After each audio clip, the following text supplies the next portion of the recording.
Side में जितने भी क्वेश्चन है लगाकर 13 से 20 तक सारे वेरी यहाँ पर चारों ऑप्शन के बारे में हम लोग बात करेंगे। यहाँ पर इंसुलिन नामक हार्मोन स्त्रावित होता है, ये भी बहुत ज्यादा चुके हैं, लेकिन इसमें बहुत कंफ्यूजन होता है। मैक्सिमम स्टूडेंट की डिमांड थी कि भैया बोर्ड एग्जाम में आने वाले जितने भी इंपॉर्टेंट एमसीक्यू हैं आप उनको अच्छे से सॉल्व करा दो ताकि बोर्ड पेपर में हमारे एमसीक्यू गलत ना हो। सो इसी प्रॉब्लम को देखते हुए हम आपके लिए लेकर आए हैं बायोलॉजी के 20 ऐसे एमसीक्यू। अगर आपने इनको अच्छे से सॉल्व कर लिए तो इसके अलावा आपको कोई भी एमसीक्यू पेपर में देखने को नहीं मिलेगा। 100% मेरी गारंटी है। एक दो एमसीक्यू की बात नहीं कर सकते, बाकी सारे के सारे एमसीक्यू आपको इसी वीडियो से देखने को मिलेंगे।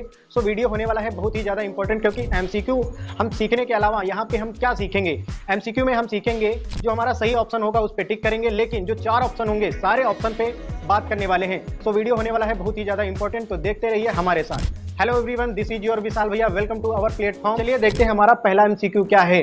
पहला एमसीक्यू भैया हमारा लिखा है कि जो मनुष्य का हृदय होता है उसमें कोष्ठों की संख्या कितनी होती है, यानी कि कितने कोष्ठक होते हैं जो मानव में हृदय होता है। तो यहाँ पर देखो ध्यान देना, थोड़ा सा हम समझाने के लिए आपको इस प्रकार से बनाते हैं।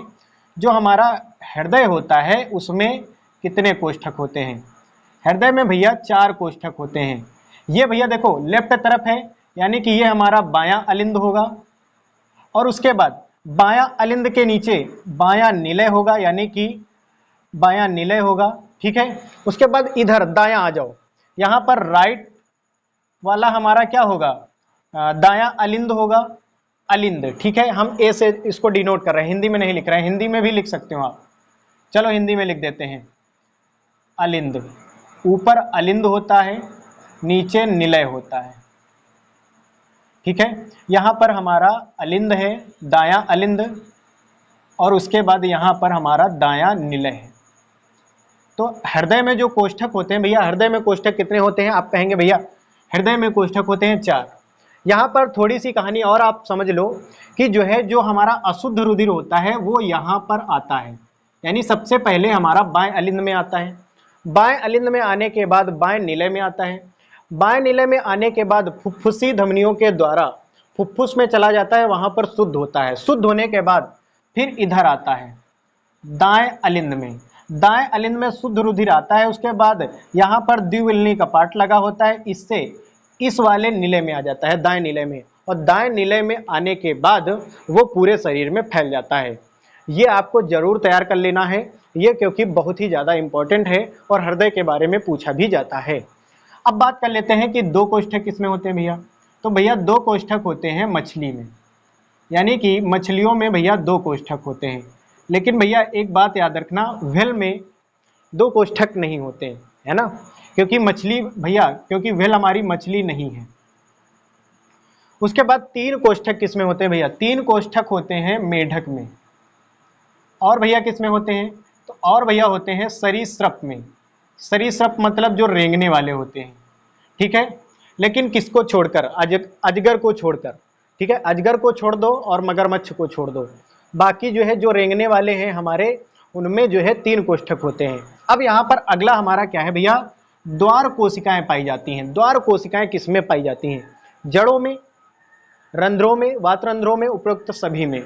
तो यहाँ पर देखो द्वार कोशिकाएं होती क्या है भैया, यहाँ पर जो भैया पत्ती होती है उसमें रंध्र छिद्र होते हैं, इस प्रकार से रंध्र छिद्र होते हैं। ये हमारे भैया क्या कहलाते हैं, रंध्र कहलाते हैं। ठीक है, रंध्र कहलाते हैं। ये जो हमारे पत्ती होता है ना, पत्ती में जो छेद होता है, पत्ती में जो छेद होता है वो क्या कहलाता है, रंध्र छिद्र कहलाता है। रंध्र छिद्र यानी कि ये पूरा हमारा क्या है, रंध्र है। ठीक है, तो यहाँ पर द्वार कोशिकाएं, ये देखो हमारी पहली द्वार कोशिका, ये हमारी दूसरी द्वार कोशिका, यानी द्वार कोशिका किसमें है, तो आप कहेंगे भैया रंध्र में। आपको बात समझ में आ गई होगी। उसके अलावा जड़ में क्या होता है, वातरंध्रों में क्या होता है, उपरोक्त सभी। जड़ में क्या होता है भैया, जो तुम्हारा पादप होता है उसमें जो जड़ होती है वो क्या करता है, अमीनो अम्ल को ऊपर लाता है। उसके बाद भैया जो वातरंध्र होते हैं इसकी बात नहीं करेंगे। उसके बाद भैया जैगोट की बात करते हैं। जैगोट में जो गुणसूत्रों की संख्या होती है वो कितनी होती है।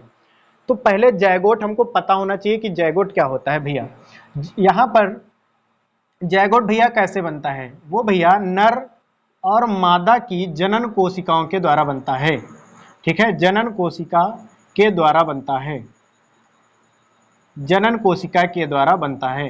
यानी नर में क्या भैया, शुक्राणु, और मादा में अंडाणु, मादा में अंडाणु। जब भैया दोनों आपस में संलयित होते हैं तो भैया जैगोट का निर्माण होता है। वही जैगोट तुम्हारा विकसित होकर भ्रूण बन जाता है, ठीक है। लेकिन बात आती है गुणसूत्रों की संख्या कितनी होगी। अगर भैया देखो जैगोट बनेगा तो उसमें मैक्सिमम 2 ही जनन कोशिका जा सकती हैं। यहाँ पर देखो इसके भी जो है 2 जनन कोशिकाएं होती हैं, ठीक है, XY, और इसमें भी 2 ही होती हैं, XX। लेकिन भैया जो जैगोट बनेगा, जैगोट में 2 ही जाएंगे, चाहे ये चले जाएं, ठीक है, चाहे ये चले जाएं, लेकिन जाएंगे 2 ही। तो भैया यहाँ पर जैगोट में गुणसूत्रों की संख्या कितनी होती है, तो आप कहेंगे भैया 2 होती है, यानी 2x होती है। समझ गए, इतनी बात आपको समझ में आ गई होगी। अब यहाँ पर अगला हमारा जो क्वेश्चन है, मुकुलन पाया जाता है। मुकुलन पाया जाता है, बहुत ही इंपॉर्टेंट है।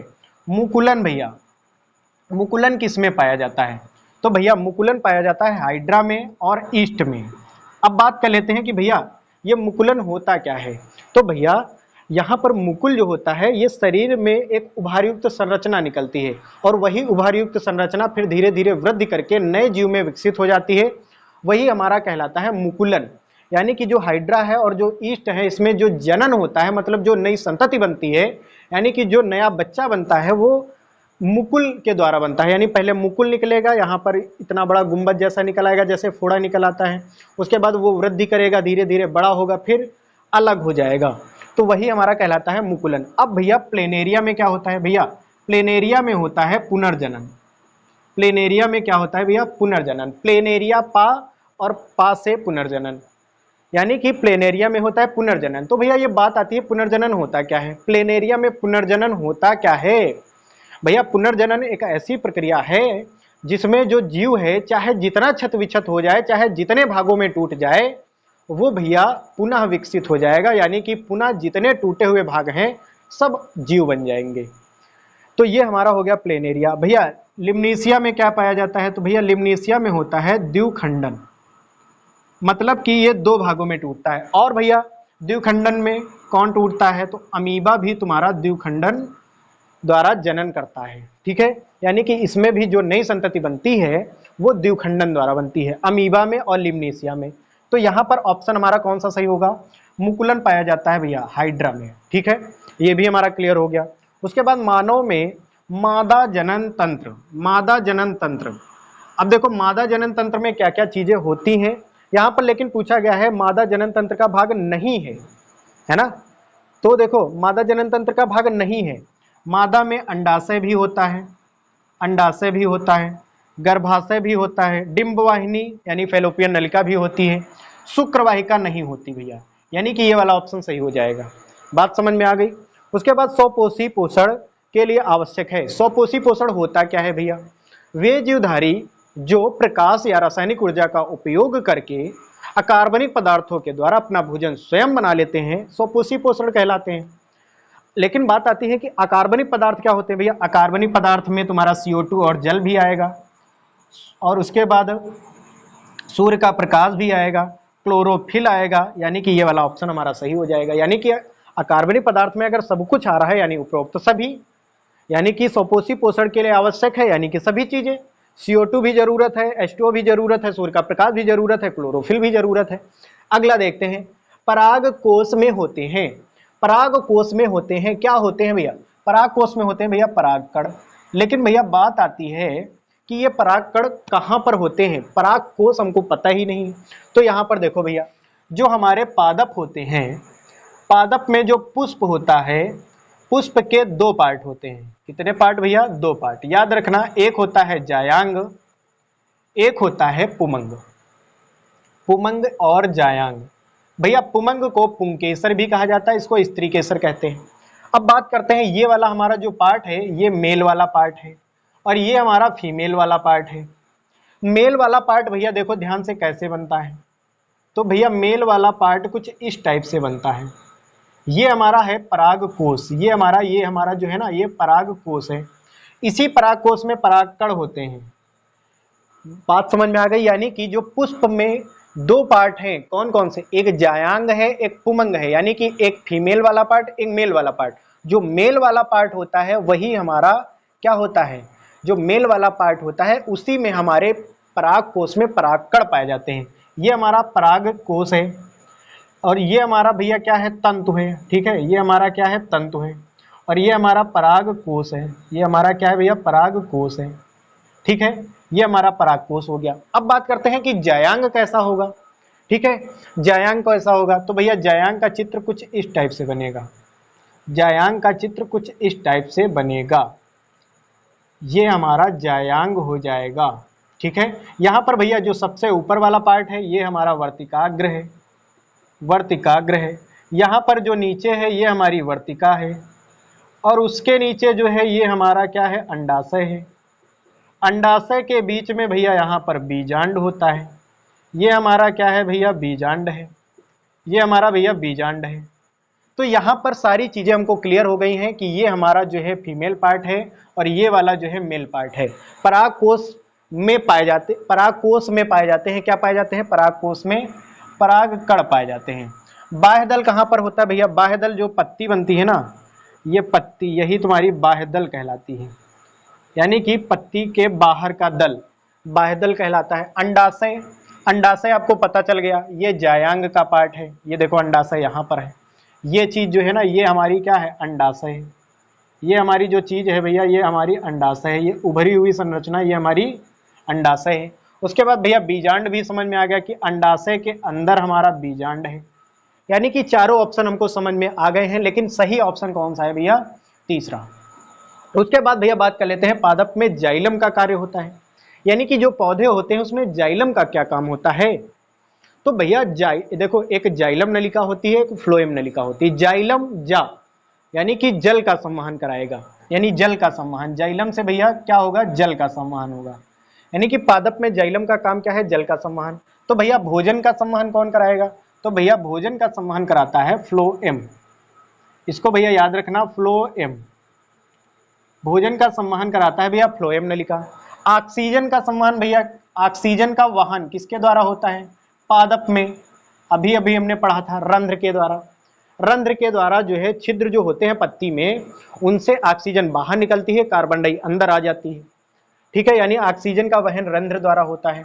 अमीनो अम्ल का भैया संवहन, अमीनो अम्ल हमने यहाँ पर पढ़ा था, जड़ों के द्वारा। जड़ों के द्वारा अमीनो अम्ल, यानी कि जड़ के द्वारा अमीनो अम्ल ऊपर आता है, ये भी हम समझ गए। भैया मस्तिष्क उत्तरदायी होता है। मस्तिष्क क्या काम करता है, क्या सोचने का काम करता है, या फिर हृदय स्पंदन का काम करता है, या फिर शरीर का संतुलन करता है, या सभी काम करता है। तो भैया जो मस्तिष्क है ये भैया सोचने का भी काम करता है, हृदय स्पंदन का भी काम करता है, शरीर का संतुलन बनाता है, यानी सभी काम करता है। यानी कि चौथा ऑप्शन बिल्कुल सही हो जाएगा। प्रचलित रूप से ऊर्जा ग्रह कहलाता है। ऊर्जा ग्रह किसको कहते हैं भैया, जो हमारा शरीर है वो कोशिकाओं से मिलकर बना है। हम बोल रहे हैं तो हमको ऊर्जा चाहिए, लेकिन वो ऊर्जा कहाँ पर संचित रहती है, तो भैया हमारे शरीर में ये जो है कोशिका है छोटी छोटी। ठीक है, बहुत ही छोटी कोशिका है। कोशिका के अंदर भैया बहुत सारी चीजें होती हैं, जैसे केंद्रक होता है, राइबोसोम होता है, लाइसोसोम्स होता है, क्लोरोप्लास्ट होता है, सारी चीजें होती हैं। लेकिन बात आती है कि ऊर्जा कहाँ पर संचित होती है, तो भैया माइटोकॉन्ड्रिया में। ठीक है, माइटोकॉन्ड्रिया में, यानी कि यह चौथा ऑप्शन बिल्कुल सही हो जाएगा। अगला है भैया जीवाश्म ऊर्जा का स्रोत है। जीवाश्म ऊर्जा का कौन सा स्रोत है, तो भैया जीवाश्म ऊर्जा का स्रोत है पेट्रोलियम। लेकिन भैया बात आती है कि जीवाश्म होता क्या है। लाखों करोड़ों वर्ष पहले जो हमारे जीव दब गए हैं, जो उनके अवशेष हैं, वही क्या कहलाते हैं, जीवाश्म कहलाते हैं। अब भैया बात आती है कि जीवाश्म कितने पुराने हैं, उनको हम कैसे पता करेंगे, तो उनको दो विधियों से पता करते हैं। एक सापेक्ष विधि है, एक फैसल डेटिंग विधि है। दो विधियों से पता करते हैं, ये भी पेपर में पूछा जाता है। तो यहाँ पर देखो जल विद्युत, ये तो भैया जल विद्युत यानी कि जल के द्वारा विद्युत बनाई जाती है, इसका जीवाश्म से कोई भी जो है लिंक नहीं है। पवन ऊर्जा, हवा से भैया ऊर्जा बनाई जाती है, इसका भी इससे कोई लेना देना नहीं जीवाश्म से। सौर ऊर्जा भैया सूर्य के द्वारा ऊर्जा, इसका भी लेना देना नहीं। पेट्रोलियम भैया, पेट्रोलियम जो पेट्रोल बनता है वो जमीन के नीचे से आता है। वो कैसे बना भैया, जो लाखों करोड़ों वर्ष पहले जीव दब गए थे, जो पेड़ पौधे दब गए थे, वो सड़ गए हैं, उनके जो अवशेष हैं अब भैया वही जो है कीचड़ के रूप में निकलता है और उसी को जो है प्यूरिफाई किया जाता है, यानी कि पेट्रोलियम बिल्कुल सही हो जाएगा। इसी में भैया कोयला भी आता है कभी कभी। अगर जो है पेट्रोलियम नहीं आएगा तो कोयला आएगा, यानी जीवाश्म ऊर्जा का स्रोत है पेट्रोलियम या फिर कोयला या फिर डीजल या फिर केरोसिन। 4 ऑप्शन हो सकते हैं। जीवाश्म ऊर्जा का स्रोत पेट्रोल, डीजल, कोयला, केरोसिन, यानी केरोसिन मतलब मिट्टी का तेल। मेंडल के अनुसार बौने पौधे का जीन है। भैया अगर आपने मेंडल वाला लेसन पढ़ा है तो बौने पौधे का जीन बता दोगे आप। बौना पौधा यानी कि बौना है, छोटा है यानी छोटा टी छोटा टी, छोटा टी छोटा टी यहाँ पर। भैया अगर बड़ा टी यानी कि लंबा जीन बनेगा, लंबे पौधे का जीन है, ठीक है, लंबे पौधे का जीन है। भैया जो आगे वाला होता है वो अपना लक्षण दिखाता है, लेकिन यहाँ पर लंबा भी है और यहाँ पर ये बौना भी है, यानी संकर लंबा। संकर लंबा यानी आगे वाला अपना लक्षण दिखाएगा, संकर लंबा जीन। उसके बाद भैया यहाँ पर अगला हमारा क्या है, स्मॉल टी और कैपिटल टी। यहाँ पर आगे वाला अपना लक्षण दिखाएगा, यानी कि ये हमारा है संकर बौना। तो भैया यहाँ पर हमने टोटल 12 MCQ कर लिए हैं। स्टूडेंट इस स्लाइड में जितने भी क्वेश्चन हैं लगाकर 13 से 20 तक सारे वेरी मोस्ट इंपॉर्टेंट हैं। यहाँ पर पहला जो हमारा क्वेश्चन है वेरी मोस्ट इंपॉर्टेंट है कि जीवाश्मों का अध्ययन क्या कहलाता है। यहाँ पर चारों ऑप्शन के बारे में हम लोग बात करेंगे कि कौन सा अध्ययन क्या कहलाता है, ठीक है। बोमेन संपुट किसका भाग है, वेरी मोस्ट इंपॉर्टेंट है। उसके बाद जठर रस स्त्रावित होता है, ये भी बहुत ज्यादा इंपॉर्टेंट है। उसके बाद भैया यहाँ पर इंसुलिन नामक हार्मोन स्त्रावित होता है, ये भी बहुत ज्यादा इंपॉर्टेंट है। और उसके बाद ऊर्जा मुद्रा है, ये हम एक बार पढ़ चुके हैं, लेकिन इसमें बहुत कंफ्यूजन होता है कि ऊर्जा मुद्रा है, ठीक है। तो पढ़ते हैं हम लोग। 13 वाला हमारा क्वेश्चन है कि जीवाश्मों का अध्ययन क्या कहलाता है। भैया जीवाश्मों का जो अध्ययन होता है वो कहलाता है पैलियोंटोलॉजी, यानी कि ये वाला ऑप्शन बिल्कुल सही हो जाएगा, पैलियोंटोलॉजी। लेकिन बात आती है कि इथोलॉजी को क्या कहते हैं। भैया जो जानवरों के व्यवहार का अध्ययन होता है, यहाँ पर जैसे सर्कस दिखाने वाले आते हैं, शेर को जो है अपना कंट्रोल में रखते हैं, तो भैया इसकी एक स्टडी होती है कि कैसे कंट्रोल में किया जाए। मछलियों को देखा होगा कि जो है सर्कस दिखाती हैं, तो उनको कैसे कंट्रोल किया जाता है, तो उसके बारे में जो पढ़ा जाता है उसको कहते हैं हम लोग इथोलॉजी, यानी कि जानवरों के व्यवहार के बारे में जो अध्ययन किया जाता है उसे कहते हैं इथोलॉजी। बायोलॉजी यानी कि भैया बायोलॉजी तो आपको पता होगा, जीवों का अध्ययन, यानी कि बायोलॉजी यानी कि जीवों का अध्ययन कहलाता है। इकोलॉजी भैया इकोसिस्टम तो आपको पता होगा कि पारिस्थितिकी तंत्र होता है, यानी कि जो पर्यावरण है वो हमारा इकोसिस्टम है। आप बोलते भी होंगे कि हमारा इकोसिस्टम खराब हो रहा है, यानी उसी से निकल के आया है इकोलॉजी। लॉजी जिसके पीछे लग जाता है उसका मतलब होता है उस चीज का अध्ययन किया जा रहा है, ठीक है। इकोलॉजी का मतलब भैया क्या होता है, इकोलॉजी यानी कि पर्यावरण का अध्ययन, ठीक है, पर्यावरण का अध्ययन, ये भी आपको समझ में आ गया। बोमेन संपुट किसका भाग होता है। भैया एक बात बताते हैं आपको, यहाँ पर जो वृक्क होता है, वृक्क का मतलब जो है किडनी, वृक्क का मतलब किडनी, जो भैया किडनी होती है उसमें भैया नेफ्रॉन होते हैं, ठीक है, नेफ्रॉन होते हैं।